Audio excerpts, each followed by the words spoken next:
Cher ami, bonjour. Vous avez certainement entendu parler de l'accueil en France des migrants de l'océan Viking.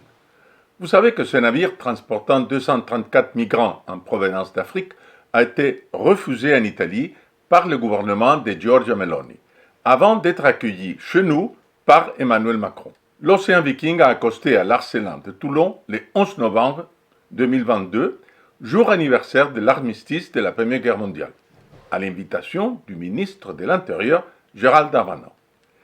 Quelques jours plus tard, la quasi-totalité des passagers du bateau avait disparu dans la nature. Le gouvernement a justifié cet accueil au nom de l'humanisme, du devoir d'hospitalité, des droits de l'homme, etc. Bref, vous connaissez la rengaine. Assez curieusement, au même moment, cette générosité a été refusée à une famille chrétienne persécutée qui, elle, a pourtant tous les droits d'espérer bénéficier du droit d'asile. Pour faire connaître ce scandale, je vous invite à diffuser cette vidéo sur les réseaux sociaux dès que vous aurez cessé de la visionner. C'est le site Boulevard Voltaire qui révèle les poteaux roses. Atta Fatima Arloï, 36 ans, et son épouse Somadie Ajifo-Rana, 37 ans, sont logés avec leurs 2 enfants dans un centre de demandeurs d'asile depuis 5 ans, sans pouvoir obtenir gain de cause. Mi-novembre, cette famille iranienne a reçu son 4e refus des droits d'asile. Pourtant, elle est recherchée par la police iranienne. Son crime, s'être convertie au christianisme. En Iran, conformément à ce qu'exige la loi islamique, l'apostasie d'un musulman est passible de mort. Cette famille est arrivée en France en 2018 après avoir parcouru 4000 km à travers l'Europe et l'Asie.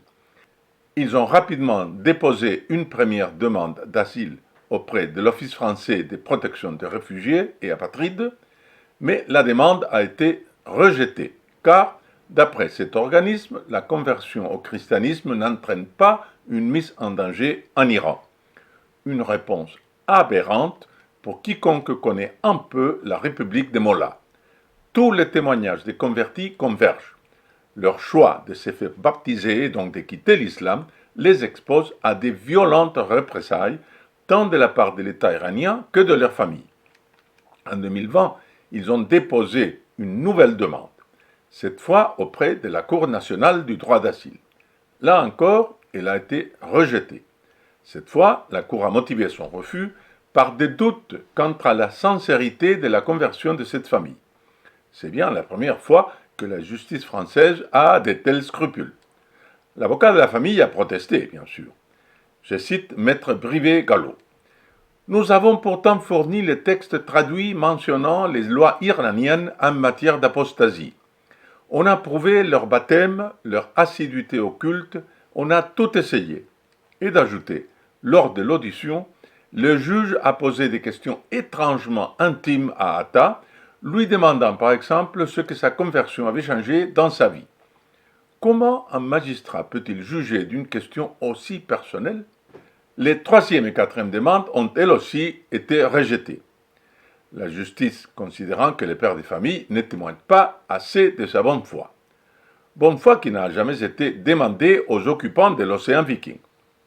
Vous voyez, en France, il vaut mieux être un migrant musulman, soi-disant mineur, en provenance du Maghreb ou d'Afrique subsaharienne, qu'une famille iranienne et chrétienne dont tout porte à croire qu'elle est effectivement persécutée par un régime islamique dont le fanatisme n'est plus à démontrer. Pourtant, qui est le plus en danger des deux et qui est susceptible de davantage s'intégrer à nos mœurs et à notre culture? Je compte vraiment sur vous pour contribuer à faire éclater ce scandale au grand jour. La duplicité du gouvernement est évidente. Le principe de fraternité qu'il invoque sans cesse n'est qu'une excuse.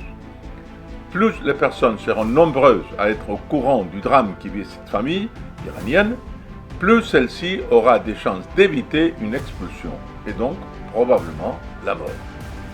Pour m'aider à tirer la sonnette d'alarme et donc aider cette famille, je vous invite à diffuser cette vidéo sur les réseaux sociaux comme Facebook, Twitter ou Instagram. Vous pouvez aussi l'envoyer à vos amis par WhatsApp, Telegram et bien sûr par courriel.